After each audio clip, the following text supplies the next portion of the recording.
Welcome along to your weekly dose of NFL with us, the Utter Puntss. What am I working with? Dan, you have to take a finger. I feel for you all. You can do that, you'll only lose by 20.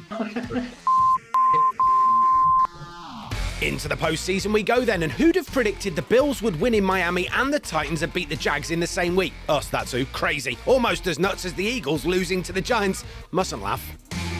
It's incredibly boring. How is that boring? Carry on. Shut up, you. If anybody mentions Taylor Swift, it's a straight red card and a 2-pod ban. We got everything right last week. Yeah, cruised it last week. Pretty sure I only got one wrong. Professional, one wrong.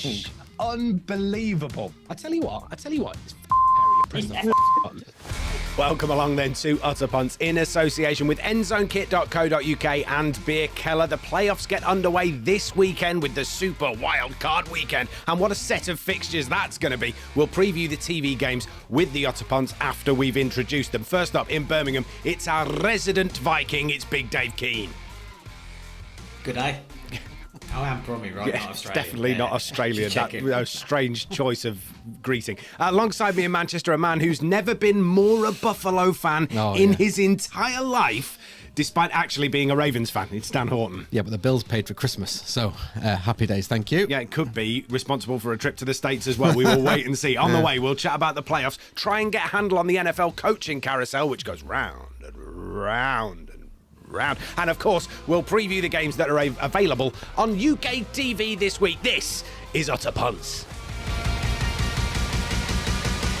All right, chaps, how are we? Dan, you well? Yeah, good, really good. Yeah, Looking Dave, you forward well? to the playoffs? Yeah, I'm good, mate. Oh, look at Look this. forward to tonight. Loads going on. Bright and breezy start to this here podcast. That's very nice indeed. Shall we start with a bit of news for everybody? Would you like some news? Yeah. Here's some news. The news is that we are hosting a Super Bowl watch party at Bierkeller. It is all signed, sealed and delivered, and we want you to be there. Get yourself to the Bierkeller website right now or onto their socials. You can book tickets directly through them. There's a couple of different packages that you can go for, but definitely we're hosting a VIP experience room in Bierkeller, and it's going to be epic. Games, giveaways, prizes, food, drinks, big screens, everybody having a nice time. It's going to be absolutely sensational. I cannot wait. It's going to be great. Yeah, Bills beating the Niners, it'd be a great night. Oh, if it gets that far.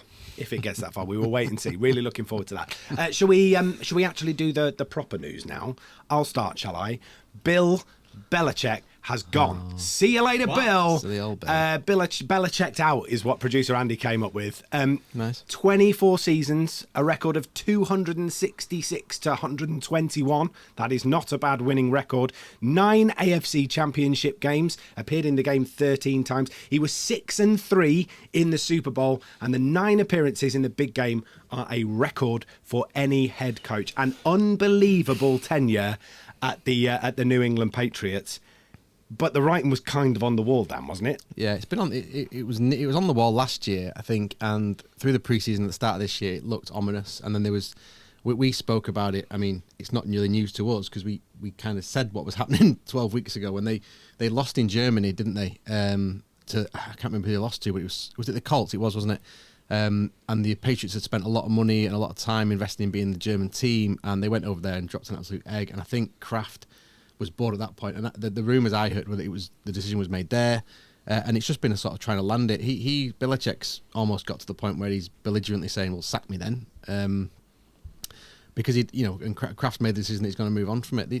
It's sad. There's an interesting fact today I saw, which was incredible, really. So the national championship game, the college game was final was this week. Michigan won. Well done, Michigan, and Jim Harbaugh, the brother of the Ravens head coach, won that with Michigan. Nick Saban has retired today as well from huge. Alabama, which is equally as big a news from a big longer tenure. And I saw a stat that says for the last 24 years, there was a 50% chance that either Saban or Belichick was the head coach of the championship team. Wow. Because either Alabama have won or New England have won. And both of them have resigned on the same day, which I think is phenomenal. And that just shows the longevity. And in this day and age, in any sport, that longevity and success is I think just then incredible. the Nick Saban news as well, completely unexpected. I'm not sure anybody had seen it coming, but he's obviously decided that that's it. He wants to sort of jack it, and you kind of understand it. I would imagine that we'll see Harbaugh back in the NFL in some way, shape, or form. I'm linked with a sure lot of jobs. Dave's going to talk about that right now, aren't you, Dave? Jim Harbaugh. Well, funnily enough, with Nick Saban, it's actually Dan Lanning from Oregon who's now the favourite to take over from him, and that's interesting. Then there's another little stat around Bill Belichick that I found entertaining when I spotted it, which is those stats that you ran out, his winning record and his losing record, they're both second best ever. So he's got second most wins, second most losses, right? So effectively, Bill Belichick, despite winning 6 Super Bowls as a coach, has somehow turned himself into the Roger Black of coaching. which I loved. But yeah, so Jim Harbaugh, after basically racking up more rushing yards with his Michigan team than unfortunately the Huskies could put together in their entire offense. It was close, but they still edged them out. He's looking like he's going to be favourite to go to the French credit agency. Oh, That's really? what I've heard as well. Yeah. The La Chargers. La Chargers, yeah. So it's looking like Harbaugh could be going there. I think both Dan and I thought that was possibly more towards where Bill might end up. But it looks like it's going to be another former NFL great coach coming back, because I remember that San Francisco team. I'd only really started watching it in depth at the time where he was there, and he played against the Ravens in the Super Bowl. Lost. Competitive guy, absolutely loved by his players. They did lose that game, but the players absolutely loved him. He actually only left San Francisco because he had a falling out with the ownership about direction of teams and potentially having the players' backs too much. But people like Alex Boone, who was part of that 49ers team that lost to the Ravens, I think, he only has good things to say about Harbaugh. I was hoping for him when we signed O'Connell. I'm happy enough with O'Connell. We'll see how that goes. But I guarantee, whatever team gets Jim Harbaugh, they're going to be competitive while he's there, and they're going to annoy some people. Like I'm looking forward to it. It's going to be great to have him back in the league. Yeah, he's the sort of coach, Jim Harbaugh, similar to his brother, really, who can probably ignite a dressing room without really bringing too many players in. So he can turn an average team a bit like what Brian Flores has done at the Minnesota defense. So the same sort of talent level players, but has made them all play better. He's the sort of coach that can raise the tide, Jim Harbaugh. So interesting to see where he ends up. Interesting to see where, in the contrast, where Bill now ends up. My tip would be Washington. I think they're looking at restructuring and bringing people in to top down, and he would be someone you would say, let's get him in. And that's the most polite you've ever been, by the way. I think you've just raised your hand. I was happy enough for Dan to carry on. I just wanted to come back to one little thing on the coaching cycle. Yep. Jimbo Fisher, do you remember him? Yeah. The former offensive coordinator for the Lions, I think. Jim Bob Cooter. He's just been... Yeah, sorry, you're right. Yeah. Are you 100% certain on that, Dan? Don't start this again. Are you 100% certain about that? Don't. No, anyway. Depends what you mean. Just saying. Definitely. It was definitely Osweiler. 100%. It was. I know it was. Yeah, but it was also Brock Osweiler, not Stupid Brett name. Osweiler. That's his nickname. Someone told It's a me. nickname. But anyway, that's not the point, right? The point here is he's getting paid $75 million not to be a coach anymore. Yeah. Want a job that is, I'd take that job any day of the week. Any day of the week.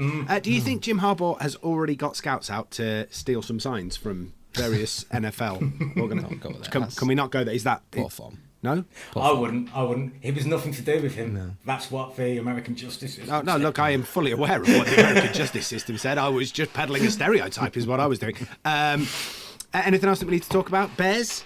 Yeah, it's interesting because Luke Getsy, the offensive coordinator of the Bears, has been fired, but they're keeping the coach, Matt Eberflus, and they've obviously got a massive decision to make, the Bears, and the fact that they've moved their offensive coordinator it's a real concern that they're going to do this completely the wrong way, right? So they've got Justin Fields. So do they bring an offensive coordinator in now who's going to work with Justin Fields and build a game plan around Justin Fields and make them a better team? Or are they going to find an offensive coordinator for Caleb Williams, who they can draft with the number 1 overall pick, which will be a completely different offense, I would think.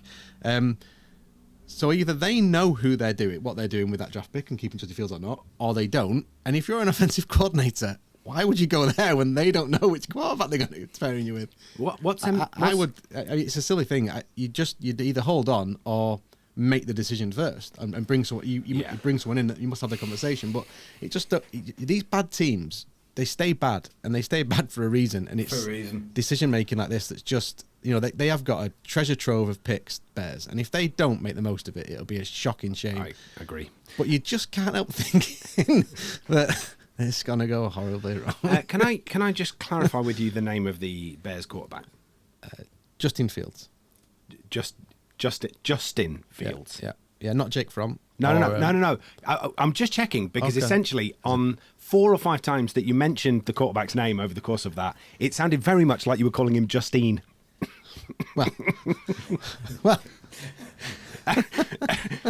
Producer Andy has noticed this as well, so I know it might just be your Stockport accent. I was just checking that you hadn't taken a bet from somebody that you had to call him Justine Fields at some point during the podcast, and that I'd called it out and killed the bet. No? Cool. Absolutely no. Justin Fields. Justin Fields. Is that what it is? Is that what it sounds like still? Justin Fields. No, it's It's because I put a thing on the N, you see, Justin. So it adds it. Oh, you pronounce the N. Yeah. So rather than saying Justin. Well, so does he. So. Fair enough. Dave, anything on the Bears? Nah. Hey. Oh dear. No, but apparently the right-hand man to Ryan Poles, who's head of area recruitment, he's been asked in for a couple of GM interviews elsewhere. So I'm hoping that things go a little bit more pear-shaped for them, because they have drafted and signed some decent players of late. Yeah.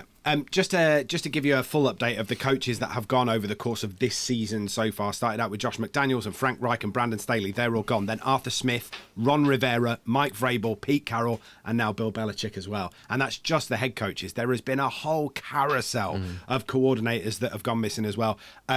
We might even touch on the whole situation that's going on at the New York Giants a little bit later, because that is an absolutely drama-filled week. It's becoming a funny story. The more information that comes out about it. It is, but we're not going to talk about it now because it might ruin something that's coming later. If you understand what I'm talking about.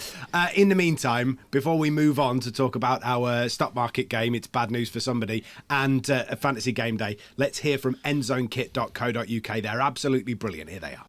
Utter Puntss is proudly sponsored by one of the best kit suppliers out there, Endzone Kit.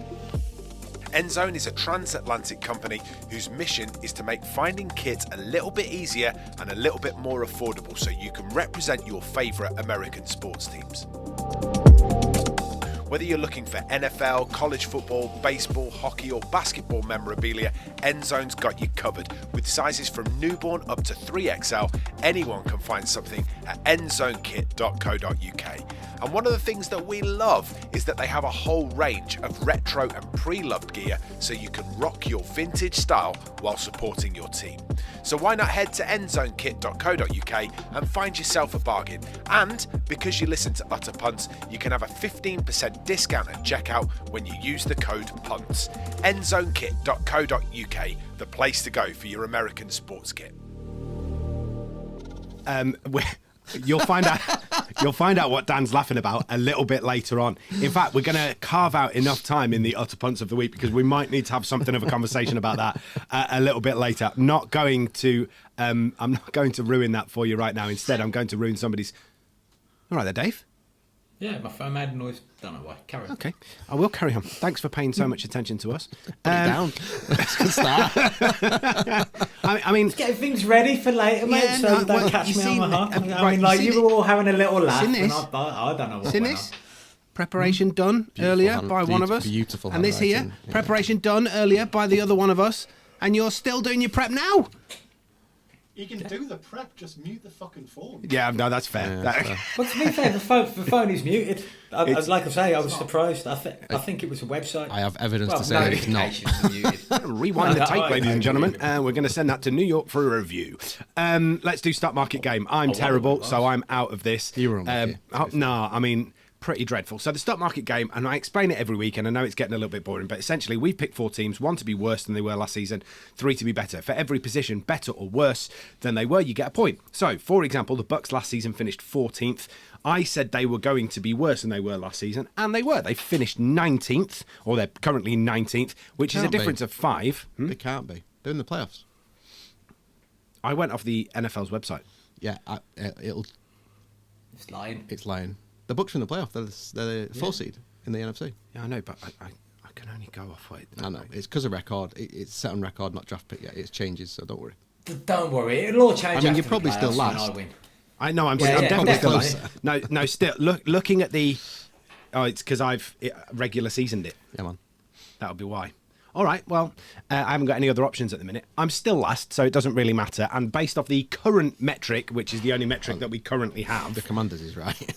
yeah, no, they're just dreadful. I said that they would be better. They definitely were not better. Let's leave that there. I'm terrible. We don't need to talk about me. We do need to talk about you two because it has been neck and neck for the last 3 or 4 weeks. Dan has taken a bit of a commanding lead this week. Dave, you've dropped back to sort of 25 points, but Dan has put his foot down. He's up to 34 points at the end of the regular season. So with the standings the way that they are, Dan currently leading the way. The biggest one for you is the Vikings. I wish it had been bigger. 24th place, the Vikings. They were 9th last season. You said they were going to be worse. They absolutely were. They ain't getting any better now, are they either? That makes no sense. We've got the number 10 pick. Anyway, we have the number 11 pick, but okay. Look, again, if the data set is wrong, that's on the NFL. It's not on me. I went direct to what should be the official source of information.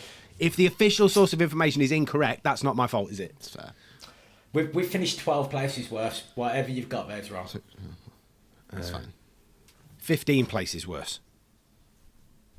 So, narrows the gap again a bit. It's a great game, isn't it? It is when the person that's doing the maths gets it right. Let's move swiftly on, shall we, and talk about Fantasy Game Day. I think that's probably a good idea before I embarrass myself Listen, any the further. stuff might come down to who gets further in the AFC, the Browns or the Steelers, because we've both got them. They're about the same last year, and who gets furthest?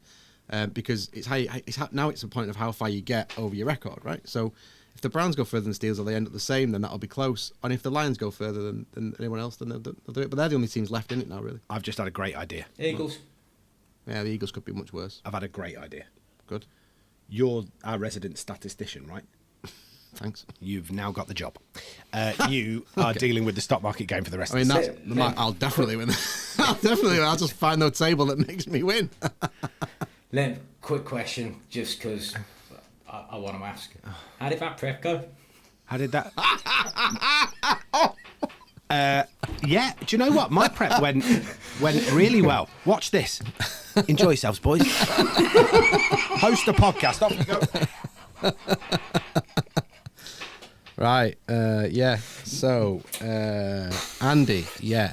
Push some quick. Push some. Can we have a stab?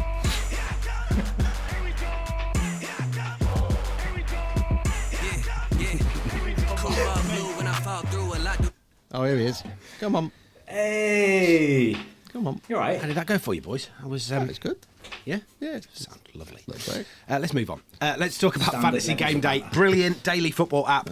They have been fantastic to us over the course of this season. We've really enjoyed them being a part of Utter Puntss, and we've really enjoyed doing the work that we've done with them. They are brilliant. Get yourself to fantasygameday.app if you want a website, or either of the app stores if you'd like to download it. It is daily fantasy. You pick your team, you put your team in for £7.50. If you register using the code PUNTS, PUNTS, you will get a free £7.50 after you've put your first team in.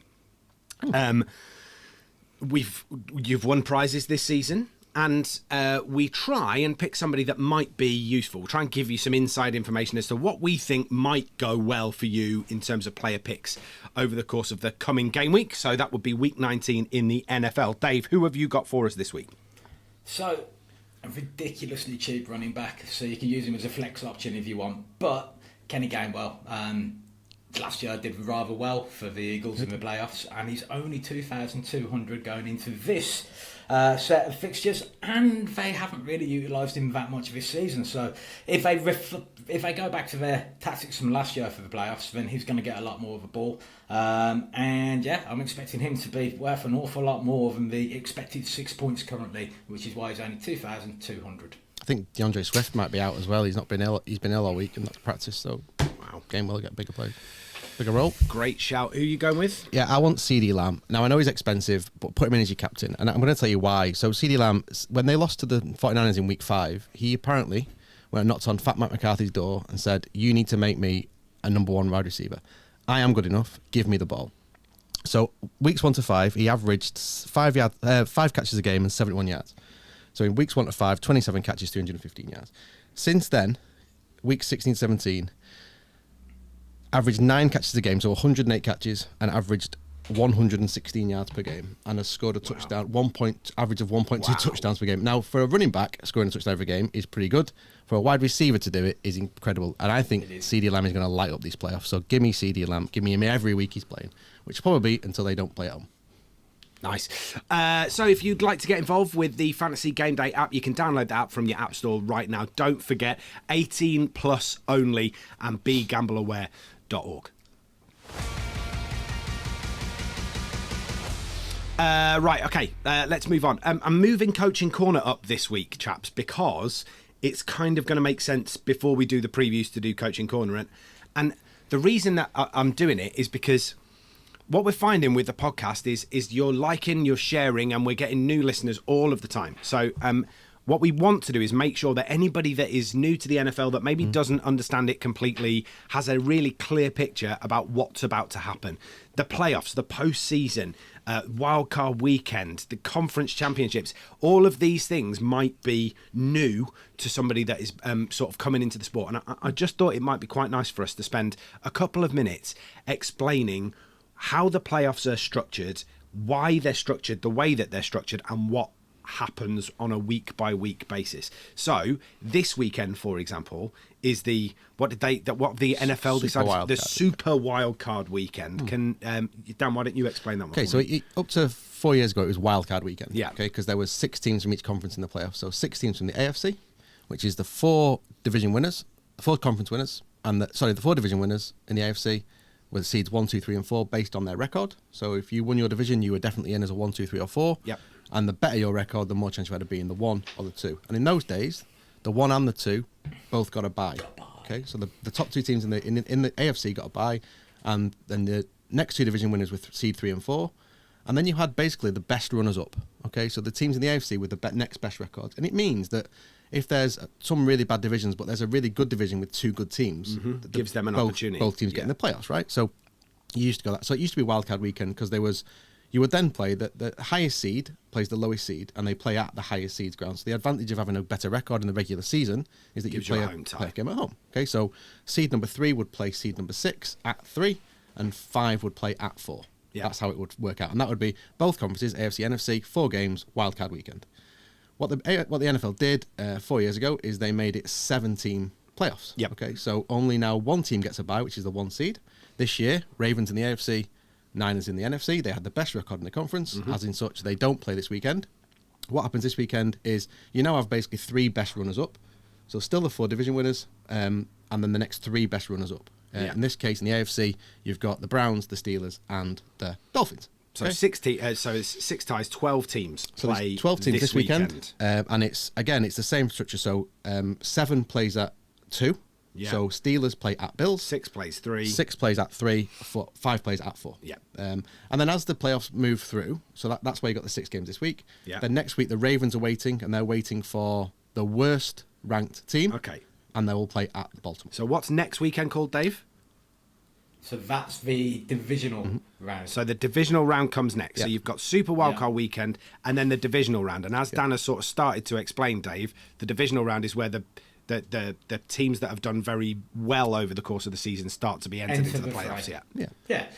But unlike, as Dan explained, unlike previously where there would be 2 joining in, now there's only going to be 1 from each conference. And the conferences are structured based on, well, they're not structured based on it, but they're named after the old conferences. So there was the American Football Conference, which is the AFC, and that was 1 league, separate league on its own. And then there was the National Football Conference, which is the NFC, and that was 1 league on its own. And when you hear commentators talk about stats since the merger, that's essentially since those leagues combined and formed the Super Bowl. The NFL as a whole, so as we know it now. In the old days, you would have an AFC champion, AFL champion, and an NFL champion. Okay, and what they basically made is a Super Cup. So if you watch soccer, then you've got the winner of the Champions League plays the winner of Europa League. So the Super Bowl is that it's the AFC champion versus the NFC champion. So you could never get the Bills playing the Ravens in a Super Bowl because they're both in the AFC. Yeah. Okay. So it's the winner of each conference goes, and that's the bowl game at the end of it. Okay. Them 2 against each other. So, as we've already discussed, 12 teams play this weekend. 6 of those will not make it to next weekend. Yep. So 6 go through to next weekend, but then we add the other 2 back in, which brings us back to 8 teams. Yep. And that will obviously be 4 fixtures, and we're knocking 4 teams out to progress to the next weekend, which is the Conference Championships games. So the reason I called that is the Wildcard weekend is because the Wildcard teams play. The divisional round is because in form, it should be the 4 divisional winners that play. Then you have the championship game, which is for the AFC Championship, and then you have a week off, and then the Super Bowl. Yeah, cool. So championship games are obviously a fairly big deal because they're like their FA Cup semi-final. Basically, that's what you're looking at if you follow UK football. FA Cup semi-final. Yeah. So that should be a lot of fun. And then the week off, we have all sorts of fun and games, and nobody pays any attention to it. Yeah, that's the Pro Bowl. So if you've been watching Hard Knocks this week, there was a group of the Miami Dolphins that were told that they were going to be Pro Bowl starters, and that's what that is. It's the game that's played on the weekend in between the Conference Championships and the Super Bowl. That's it. Missed anything, Dave? Nope. Apart from the fact that I do quite like the Pro Bowl now. I like the way they've changed it. Yeah, it's just fun watching the games. ridiculously good athletes doing ridiculous things like without the danger of getting smashed up. So what I really enjoy about that Pro Bowl weekend is all of the other activities. It's the giving the quarterbacks a sack full of balls and saying, "Can you hit? How many targets can you hit in a minute?" It's that stuff. It's now the Pro Bowl games. That's what they do. That's all they do. They don't play a game now. It's miles better than it used to be. They do kick-tac-toe, which is kickers with a noughts and crosses board in the goal. In the goal. They have to kick-tac-toe. Play noughts and crosses. Oh, what a genius idea that is. So the caveat with the Pro Bowl is if you're voted to the Pro Bowl, so Lamar Jackson is voted to the Pro Bowl, he's the all-pro quarterback for the league this year. If he's in the Super Bowl, he won't go to the Pro Bowl. They'll have an alternate. Yeah. There you go. And you'll get alternate players coming in to fill out those squads. So look, essentially, the reason that we've been through all of that, and I know that some of you will be sat there going, I knew that, I didn't need to know that, but for those people that are new to the podcast, that might be new to the NFL, that are coming in the playoffs and wondering what the hell's going on, now you're aware of that situation. And now that we've done that, we can probably move on to talking about the games themselves, which we are going to do right after this. Don't forget, the postseason has started. We're building up to the Super Bowl, and Utter Puntss are hosting a Super Bowl watch party at Bierkeller in Manchester. You can get your tickets right now by heading to the Bierkeller socials.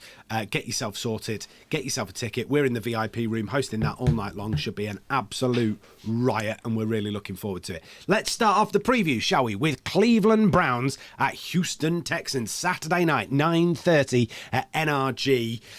The Browns beat the Texans 36-22 all the way back in week 16. Things maybe have rebalanced themselves a smidge since then. This could be a very entertaining game on Saturday night. Dave, what do you reckon? Yeah, I'm looking forward to it. It's a great start. Yeah, I mean, Flacco is obviously going to be back, having rested last week. Even God rested on a Sunday, am I right, Dan? Yes. So Flacco will be back. And then you've got CJ Stroud, who is a very exciting young quarterback who's doing rather well. He is a little bit nicked up at the moment, a little bit banged up, so that'd be interesting to see if he can wind it back to a little bit earlier in the season where he was at his free-flowing best. He's not stopped his arm power. Did you see that throw? Oh, no, my word. He's a fabulous player, isn't he? But yeah, the Texans, they've got Nico Collins, who has third-year pro, who basically has had a resurgence this year, just seems to really understand what was being asked of him on the offensive side of the ball, and he looks like a 1,000-yard receiver easily now going forward, and then Tank Dell unfortunately injured, but the Texans have been impressive this year, but the Browns, man, like, may they keep going just for the stock market game? No, may they keep going on account of the fact that I really want to see Flacco. Right. Yeah, I really want to see Flacco keep pushing through, eventually meeting the Ravens. That's a storyline I want to see. I just want to watch Dan's face during it. I won't even watch the game. And yeah, it should be a great one this weekend. I do think the Browns are going to have it. Yeah, I think you're right, Dave. It's interesting that this game has sort of been pitched as a battle between the old school versus the new school. CJ Stroud against Joe Flacco, and the stats are sort of reflecting that. CJ Stroud over 2023 has thrown 23 touchdowns, only 5 interceptions, has run the season at 100 rating. Like, it's almost perfect from him. Absolutely brilliant. Flacco has 300 plus yards in his last 4 games, but he's thrown at least one interception in every game that he's played in. But if we go all the way back to week 16, that O-line didn't half protect him, didn't take a single sack against the Texans all the way back in week 16. Is it a battle of the quarterbacks, or is it a battle of the offensive units? Yeah, it generally comes down to the quarterbacks making decisions. And if you take Patrick Mahomes out of this playoff lineup, all of the 14 teams, Joe Flacco's got more playoff wins than all of them combined. Yep. So there's your experience. Wow. But, listen, let me talk about CJ Stroud, because I'm in on CJ Stroud now. Has he got the second? Yeah, he's got 10. So he's won Mahomes 11, Flacco 10. The next one's like 2. Like it's mad.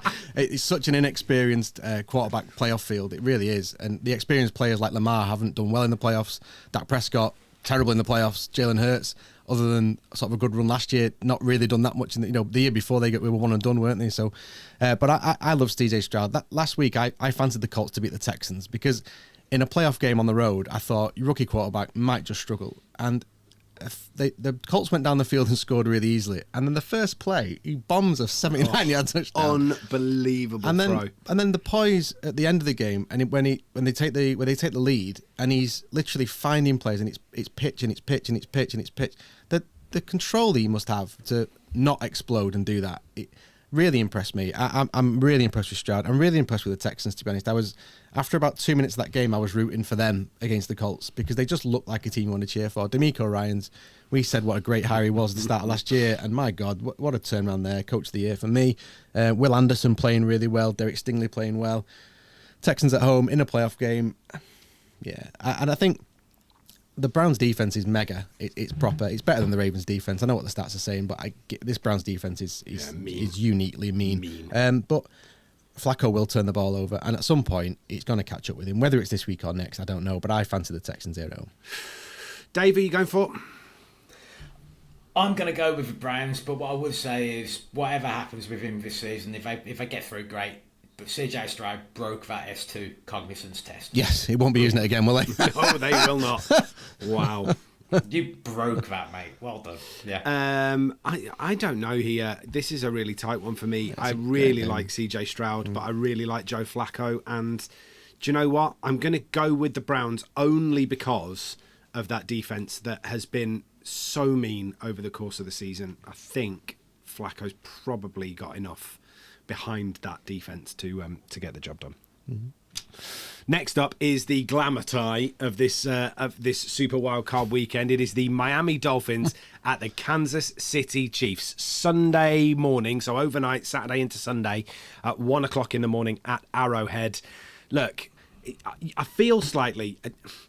I said last week on this podcast that I really enjoyed it. I find it very difficult to not like the Miami Dolphins. I quite like watching them. Yeah. I think Hard Knocks has made that even more difficult for me to dislike the Miami Dolphins. But they haven't made life hard for themselves. Like, they've made life really difficult for themselves. They were leading the way so much of the season, and injuries have just come and bit them on the backside, and it just feels like a really tough place to go, doesn't it, Dave? It does. The Dolphins are getting 4.5 points on the road, according to the spread, which is an interesting one. The Texans at home are very hard to beat. We know that the Dolphins were only beating things with losing records this year. Sorry, the Chiefs. Sorry, mate. I saw your face, man. Yeah, the Chiefs at home. I wondered whether I'd misheard that. That's why I didn't say anything. I was like, I was carrying on, and I was just sort of down out of the corner of my eye. I was like, I've just said Texans. But yeah, the Chiefs at home are very hard to beat, but they haven't looked anything like what they have been in previous years. And I do think that Mike McDaniel is capable of getting this team to raise their game and elevate themselves. So I think there's a lot of people who are expecting this to be somewhat one-way traffic. I think it's going to be far closer than that. I do think the Chiefs are probably going to edge it late, but I really do think that the Dolphins are going to go in there, all guns blazing, give it everything they've got. There's nothing else to wait for. There's nothing else to try and get people back from injury for. They're going to put everything they've got into this, and it could be interesting to see exactly what goes on. Also, it's Tyreek Hill's quarterbacks having a little battle off, isn't it? And he did say that Tua was more accurate than Mahomes. So we'll see. We will see. There's obviously plenty going on there in terms of injuries, Dan. We know that Raheem Mostert's been out for a couple of weeks, and Tyreek Hill's been in and out of that walking boot. Also, horrible to see that his house was burning down the other week as well. That's never great news for your mental state. That happened just before the game against the Bills, which, however much of an impact that had. How banged up are they, and how many are they going to have back and available for this one? This is the playoffs, so they'll suit up. Okay, most will suit up.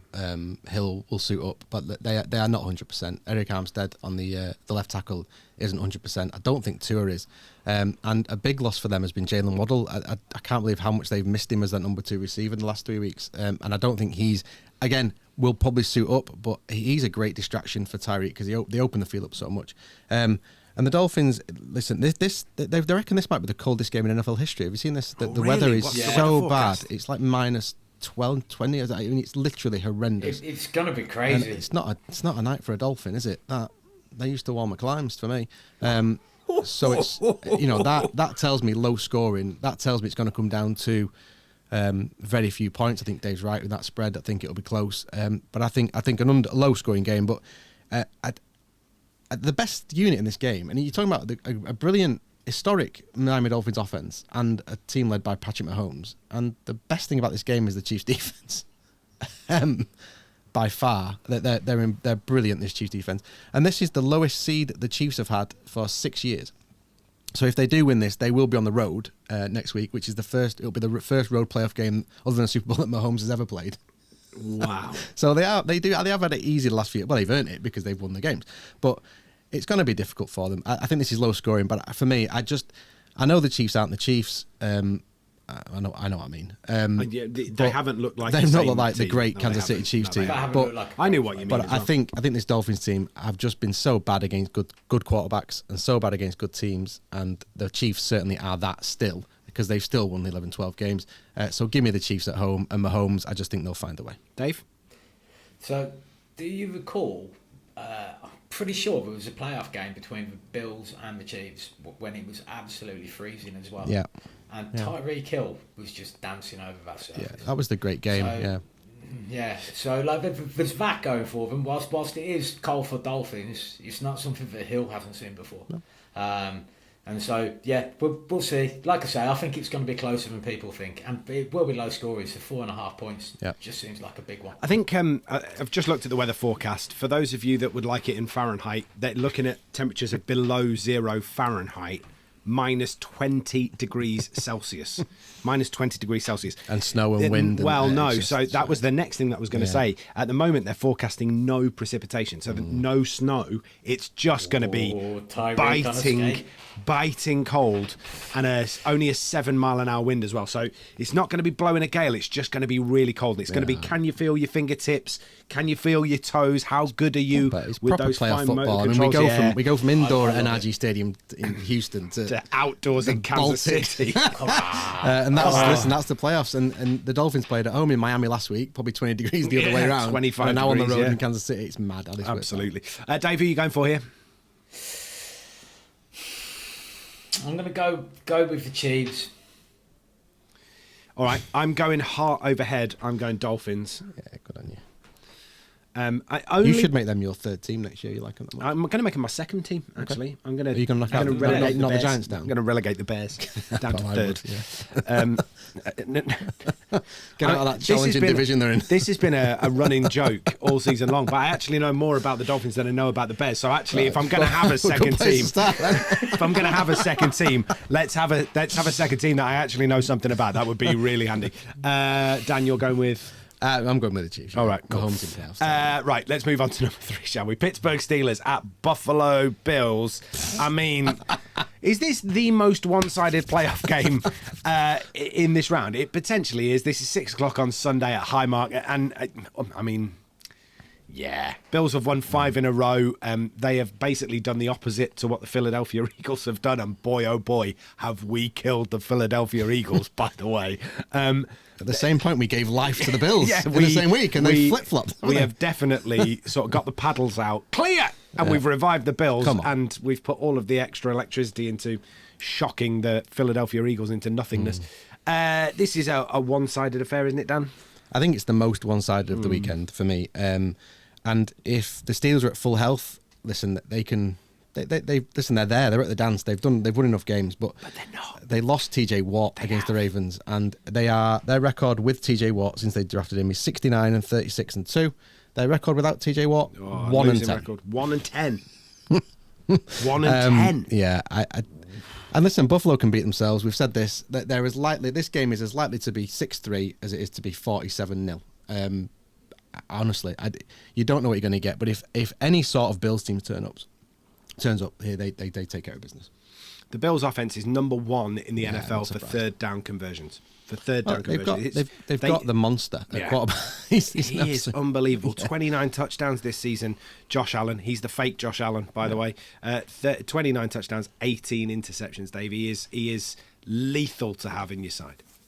He is, but he's also capable of throwing some interceptions. Yeah, he's lethal both ways. That's and what I'm really intrigued to see is I saw Patrick Peterson starting to play as safety. Yeah, they've moved for him. the Yeah, Steelers. Yeah. So that's an interesting one because he has got a game-winning pick off Josh Allen in the Vikings-Bills game last year. So it's an interesting one for me. But I'm pretty sure that the Steelers have also got a young pass rusher that they took in the draft this year. Higby? Herzig. Herzig. There we go.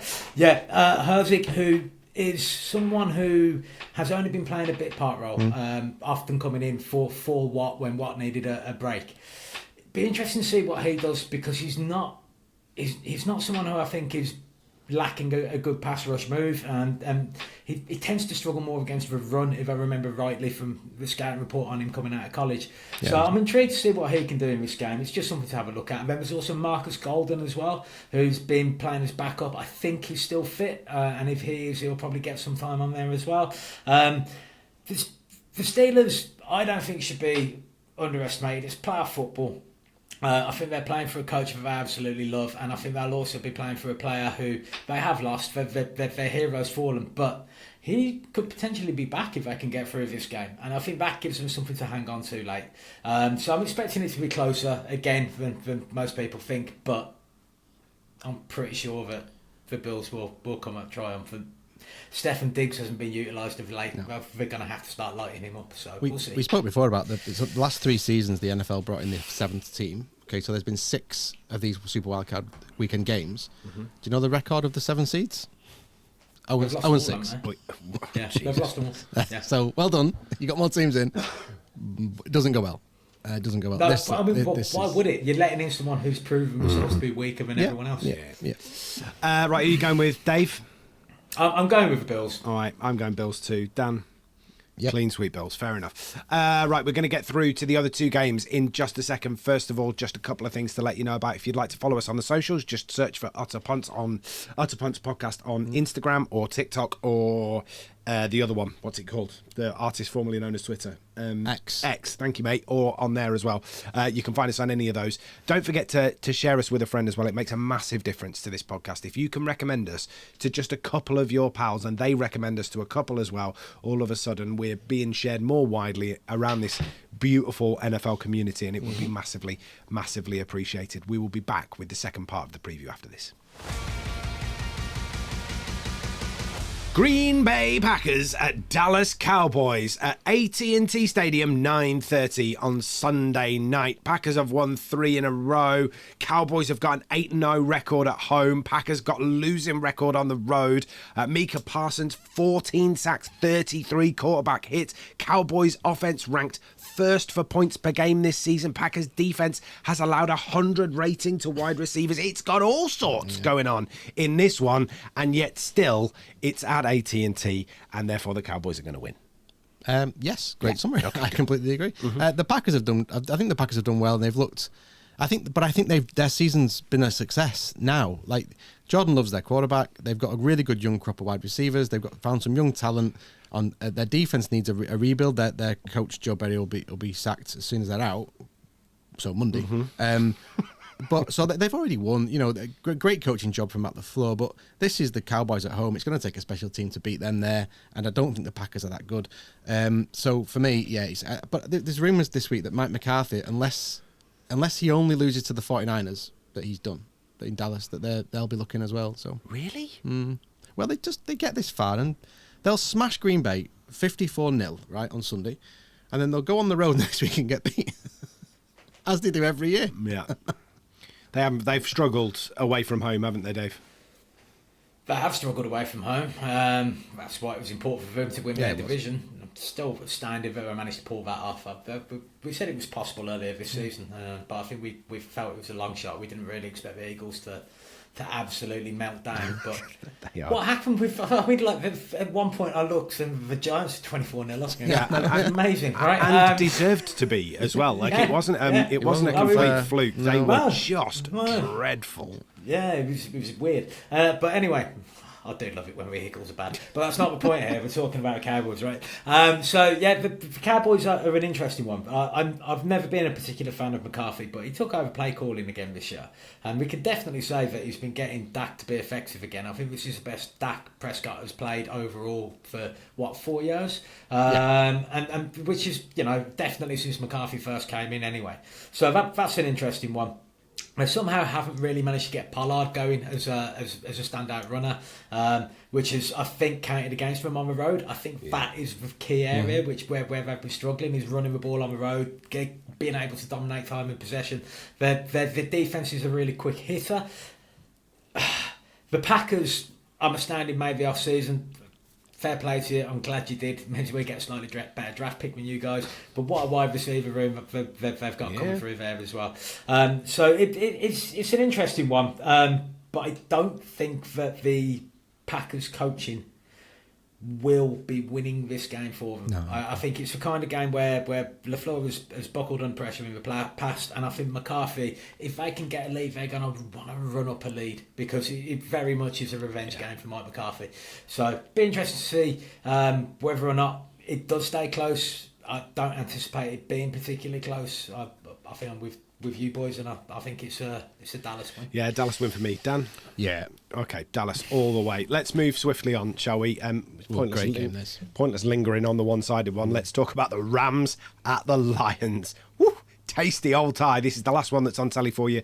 It's the late game Sunday into Monday at Ford Field. This could be awesome, couldn't it? Yeah, I think this is the game of the weekend for me. This is class. And there's obviously a revenge element to it. So Stafford going back to Detroit. Jared Goff playing against the Rams. That was a trade where the Rams dumped him to the things got to get Matthew Stafford, and now they're both playing a playoff game.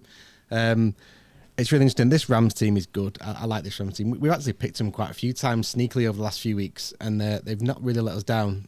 The crop of rookies they picked, and I don't want to go into tanking, right? But the Rams are the antichrist of tanking. So what they did was they gave up all their draft capital to get a team and ended up with nothing. And this year they've picked up in late rounds, Puka Nacua, who's just broken Bill Groman's receiving record for a rookie. Well done. They've got Kyron Williams, who looks like one of the best young running backs in the league. They've got a guy, I can't remember his name, it's gone out of my head, who's leading the I think he's got 9.5 sacks from defensive tackle next to Aaron Donald. They've got a really good class, and they're playing really well. And Stafford with Kupp and Nacua, I think the Rams are good. I think the Lions have been great, and I've really enjoyed watching them, but they played their starters last week, and they've lost a few. Unfortunately, Sam Laporta is going to be out. That's a real loss. I think did he break the rookie tight end receiving record last week? I think, which he's been incredible. He really has. And they've lost Brian Branch, who's their rookie safety, who's been playing really well. So that's big weapons out of their offense. And they probably need to be at full strength now to be winning a playoff game. And I'm afraid I think I'm going to go with the Rams. I think they've just got they've got the caliber. They're healthier. I think they're more confident. And Detroit have got a habit of blowing big games at home. See Thanksgiving. Rams for me. Okay, Dave.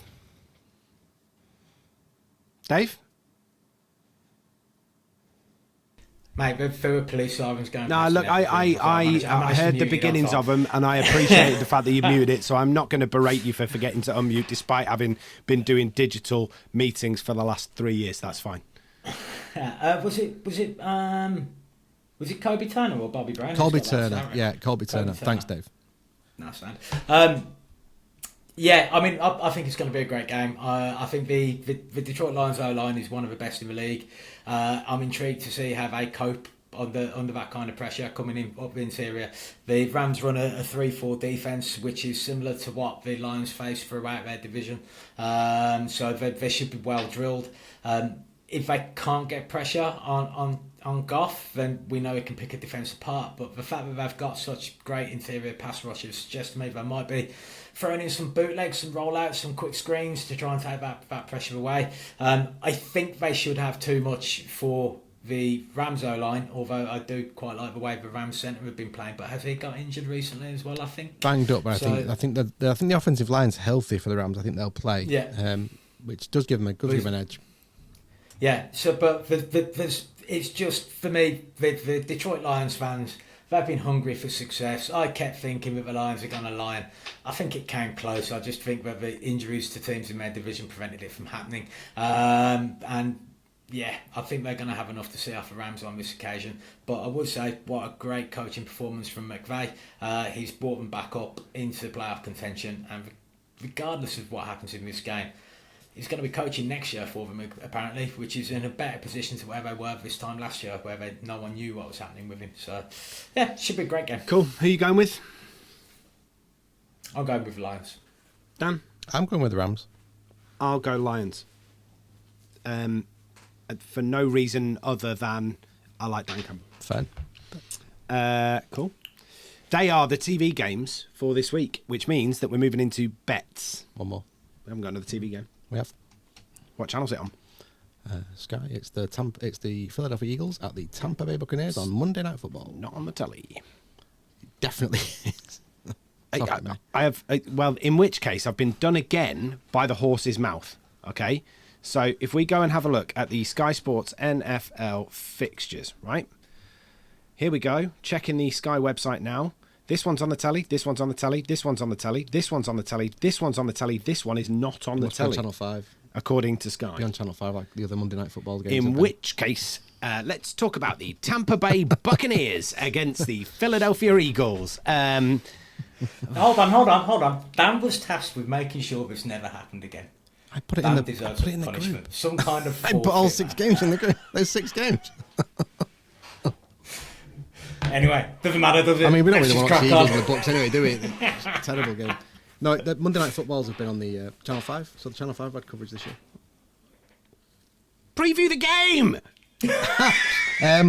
He's looking at me Whoa, for. I I don't know. clearly I didn't just- know it was happening. I've got nothing to add at this point, have I? I feel like correcting you is a very dangerous thing to do, but I can't help myself. Oh, man. I can't sit here and not say something. Well, no, you needed to say something, but I just don't know what else you wanted me to say, given the fact that I didn't know the game was going to be on the telly. Therefore, I haven't done any prep for the game. So this prep So, that I've it's got gonna here be- is just useless, isn't it? It's useless. I mean, I And haven't. instead of just covering for me, instead of just being nice, you bring it up, and here I am again. Down. Trying to do. I know you've done your prep. I've No, not but done my prep, have I? I write the games down so you can see it as well. Just relax. Like, Preview the game. What happens is all the playoff games tend to be televised generally. Go back to Coach's Corner. And all the games for Wildcard Weekend will be on the telly. So Eagles at Anyway, Bucks. So what we knew was whoever Baker lost. Mayfield. Yeah, whoever lost at the battle for the NFC East, right? So between the Cowboys and the At least Eagles. I didn't blame Ollie. Yeah, they were going.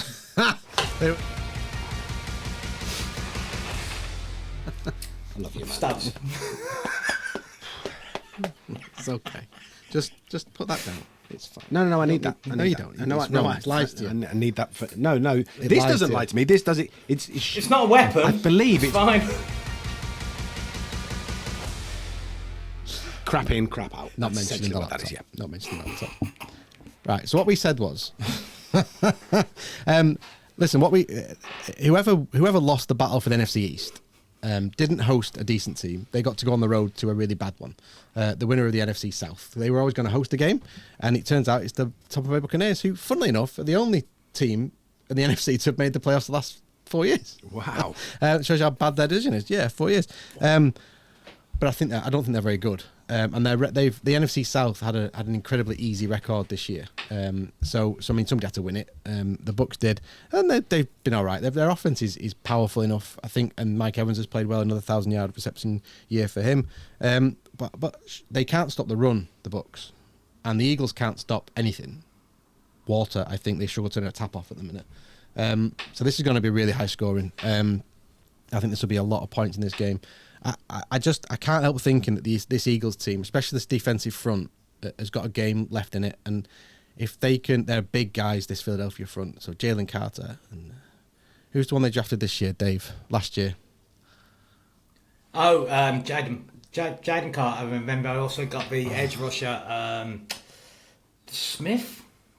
I remember previous year they had the other big Jordan fella. Davis, wasn't it? Jordan Davis, who's barely on the field, doesn't play when he is effective. Yeah, and I just think this big line of the Eagles might just cause little tiny Baker Mayfield some issues, and I think it'll do enough for the Eagles to win. But they've got to run the ball. I have had a look, and I kind of do know what's wrong with the Eagles. They're absolutely stale. They're still doing the same offense and the same plays and the same motions that they were doing in last year, and eventually it catches up with you no matter how good you are at it. But so they've got to try something different. The Matt Patricia experiment on defense hasn't worked. Well, I mean, who thought that? Who thought it would?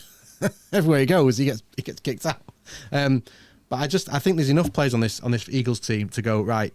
We've bottomed out. It can't get any worse. We've got to go to Tampa and win. Tampa aren't a good team. Philadelphia are still a very good team. They've got a lot of talented players on this team, and I know they've got some injuries, but I think the guys will play. I think they've actually come out of the game okay. Although it looked horrible on Sunday night with Devontae Smith, AJ Brown, they all looked hurt, but I think they'll all play.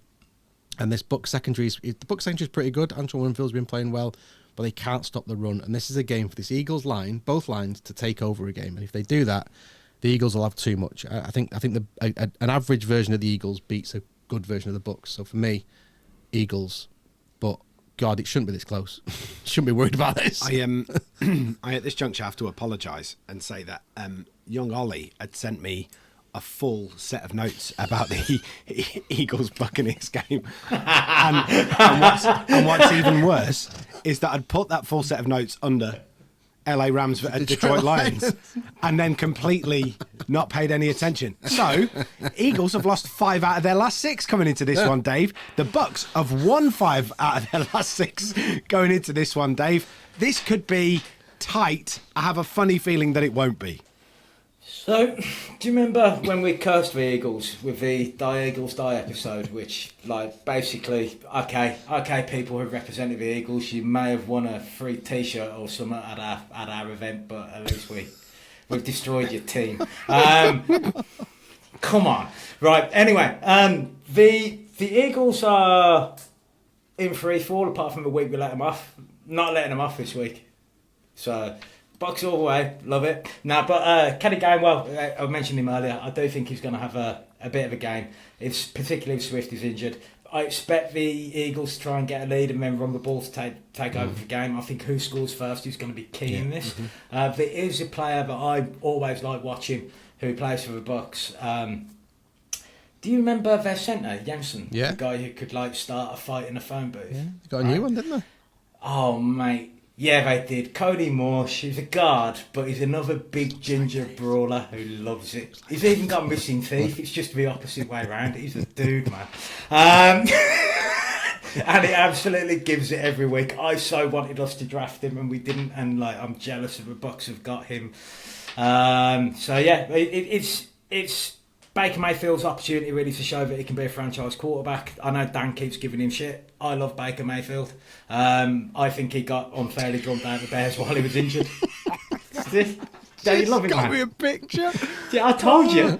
And I mean, don't hold it up to the camera. I'll just put it on the video later. That is absolutely sensational. Yeah. Wow. I sent it you during the draft, did. but I don't think you understood what it was. I think you just thought it was me in a t-shirt. Right, but anyway. Right. But honestly, he's a dude on the field as well. Absolute warrior. But Is this not the kid that was a lot smaller and then ended up and Yes. then ended up sort of coming and putting like I used to play. He used to 200 play, pounds he on used to or play something. tight end. Yeah. he came back one year. literally and one summer put later. 300 pounds on. It's like, Mate, okay. if his genetics are anything like mine, that's just like half a dozen dominoes one evening. He can bang out. It's a night's work for Dave. Oh dear. But he's absolute dude. So I'm hoping for his sake he does well, because I want to see myself represented at the Super Bowl. But it's not going to happen, is it? So I just want Baker to do well, really. I think he's much maligned. I think he's capable of being a top 10 QB in the league. Cool. I don't think he's capable of being top 5. But I do think he can fit into that bracket, and he can be effective if he's not on an expensive deal. Sweet. Are you going for? I'm going to go Bucks just for shits and giggles, Yeah, man. I'm going Eagles. Dan? Eagles. Okay, cool. You may have noticed that we've entered the witching hour, which is basically where I completely lose my mind once we get past an hour-long podcast, and I've lost my mind properly this week. So let's move swiftly on to bets quickly, if we can, because we are way over time. Yeah. I'll go first. I've done a 6-timer for all the games. So Chiefs Dolphins under 52.5, Browns Texans over 36.5, Bills minus 3.5, Dallas Green Bay over 41.5, Rams plus 5.5, and the Tampa Bay Philadelphia game to have over 40.5, and that's 7-1 for that Jeez, 6 that's timer. short, isn't it? Yeah, is it? Shorter than I was anticipating for a sixfold, yeah. Yeah, they're all So pretty funnily twisted, enough, though. I've also done a 6-fold picking all the games. Damn. Exciting to gamble big, right? So I've got the Browns outright. I've got the Dolphins with 4.5 points. I've got the Steelers with 10 points. I've got the Cowboys minus 7.5 points. I've gone with Detroit on the money line, and I've gone with the Bucks plus 3. And that is 36.36 to 1. See, that's more like what I was anticipating. Right, cool. Fast way of losing. 10 Which pounds. means the bookies think Dan is more right than me. Yeah, no, I am. See, the funny thing about betting is that I am fully aware of how it works. I'm just shit at it, so I don't bother. That's essentially the long and the short of it. I am aware of the sort of functionality of odds, just rubbish at everything else. Let's get this, shall we? You haven't had anything to do for like an hour, and then the minute that I point at you, it never happens. What happened there? He still thinks he's in a spa, doesn't he? He's still on his spa day. Like Adolf. Oh no! Right, no, we're not doing that. No, not on the bit that's actually going on air. Let's not play that game. Off air, fine. Can't call him Hitler on air. We can't do that. Whoa. Yeah, You see? said that. I didn't say that. You started it. Oh, Utter Puntss of the week, ladies and gentlemen. Time for our nominations. David, would you like to go first? Yeah, I will. It's a bit of a complex one, this. very I'm polite. nominating somebody not because of the actual content of the court case, but simply because I disagree with the action at all. And that is... Are we going to have to a very throw rich the man. entire back end of this podcast When out? Dave says Probably, mate, because I'm about to call out someone who's mega rich and apparently litigious. Oh, wow. I'm going to call out Robert Carey McNair Jr., who is the son of the 87-year-old Janice McNair, who's currently running the Texans. And for whatever reason, just before they go into the playoffs, he has launched a court attempt to get her qualified as needing a guardian so that he can take over the team, and it's all really, really messy, and her and her other son, who are running the team, are a little bit surprised by it all. And I'm not saying you're right or you're wrong, mate. I am saying, why are you doing it now when the Texans are about to be in the playoffs? I love how well Utter you punt of have the week. broad brushed that. I love how high level you've kept it. I love that you've not gone into any specifics. Dave Keane, you are learning and growing as a human being, and I love you for it. Dan. Mine's a bit longer. I'm utter punting the entire NFC South. Okay. Okay. I'm going to run through it quickly. Panthers. You sold the farm to get Bryce Young. You didn't want anything to do with Lamar Jackson, who you probably could have got for the same price. That was a good idea. You've now just fired your GM, Dave Fidder, who was in the box when you threw your drink at somebody else. We talked about coaches before. That the coaching staff at the Panthers last year was the highest paid coaching staff in NFL history. And now they will be again, but they won't be coaching because they've all been fired. So they've got to start again without a QB, without a head coach, without a GM. Good luck. That's not a mess. Oh, and they still haven't paid for the practice facility. That's still ongoing. Falcons, again, wanted to get Deshaun Watson. Offered more for Deshaun Watson than they were willing to offer for Lamar Jackson. Again, good decision making. They've been 7-10 the last 3 years. They've now sat their head coach as well. Well done. And the coach gets upset when they lose a game and then someone scores against them because they shouldn't score against them because they should plays more sportingly, and then screams at the coach across the other side of the field. That's really good luck for you and probably got you fired. Saints, well, you haven't got control of your own players because you told them to take a knee and they said, fuck off, Dennis Allen, we're going to do what we want and we're going to let Jamal Williams score a touchdown. So Jameson Winston, your backup quarterback's got more power than your coach. You're a good team. And the Bucs, well done, you made the playoffs 4 years in the run. Well done. If you're in the AFC North, you wouldn't have even finished fourth. So the Bengals, who were the worst team in the AFC North, would have won the NFC South at a canter. So you're not even shit enough to be good, and you're going to get whacked on Monday. NFC South, get a grip of yourselves. Come on. I agree, but they would be fourth because you wouldn't have a division with 5 teams. Come on. Well, if we did, theoretically, Dave. Go with me, Dave. They'd be fifth. Fifth in a team of 4 teams. That's how bad they are. Their best is our worst. I'm going with Wink Martindale, the Giants' defensive coordinator, who... Oh, no! You're yeah, on the wrong side of this. Wrong side of this. I am on the right side of this. So, Wrong side of this. No, I am on the right side of this. You're homering this. 100% right. No. Okay. If you want the background... Wink. Absolutely not. Absolutely 100% not. We're all a bunch of massive Let winkers me explain. So... The Giants are undergoing a period of change at the organisation. Still, 10 years in. Brian Daboll has now become the only coach out of the last 5 to stay for longer than 2 years. Yep. Okay. It just means that the entire coaching room's got to go. It can't stay the same. So he sacked Drew and Kevin Wilkins, the linebackers coach and the defensive assistant. That really upset Wink Martindale, who... hasn't had the greatest of relationships with Brian over the course of this season. Heated row, okay, because those 2 brothers had been with him since his Baltimore days. He's brought them in, then Daboll sacked them, and they're not very happy. Apparently, he then, Wink Martindale, went AWOL after yelling, fuck you, at Daboll and storming out of the facility. What a guy. He went straight to the airport and got on a flight to a house that he's got in Florida and has not been seen since. The real issue here is that he hasn't actually resigned. I don't know what's going on. Nobody's actually if he got resigns, no any compensation. clue. So he wants them to fire him. Yeah, because well, they haven't fired him, No. and he technically Look at the hasn't top. quit. So they've said, well, technically, yeah, he's still our defensive coordinator, think he's technically gone. we'd have him back next season. You can't interview for him. Because they can't start the search process for a new defensive coordinator until he's actually made the decision to resign or that they've fired him. Now, come on, Wink.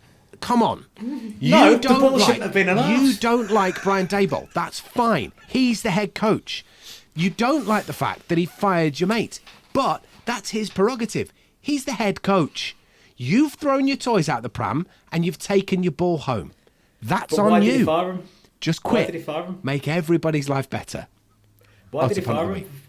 The defence was 17th overall, second in takeaways this season, was by far the best performing unit on the Giants. Your offence was 29th, I believe, bottom. That's the side of the ball that the ball's responsible for. Why the hell's he firing people from the defensive side Another of the ball? thing, they fell out a few weeks ago, and Daboll, weak, baldy Brian Daboll, gives Wink Martindale the game ball to make friends. Can we be friends? He sacks his mates. What a snake. Wink. Yeah. Come on, Wink. No. Come back to Baltimore. We'll have you. Yeah, get out, Wink. And you fifed them. Get out.